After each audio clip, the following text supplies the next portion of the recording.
सर्वांना श्री स्वामी समर्थ. तर आज प्रदोष असल्यामुळे माझा उपवास होता आणि स्वयंपाकाला मात्र सुट्टी होती.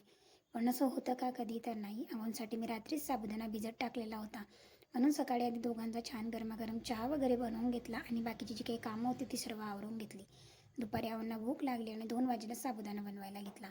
रात्रीचा साबुदाणा भिजत टाकलेला होता, त्याच्यामध्ये फक्त बारीक कूट टाकलं, शेंगदाण्याचं वरतून मीठ टाकलं, मिक्स करून घेतलं आणि नंतर जिऱ्याची आणि 2-3 मिरच्या टाकून घेतल्या. छान अशी फोडणी देऊन झाली आणि साबुदाणा टाकला.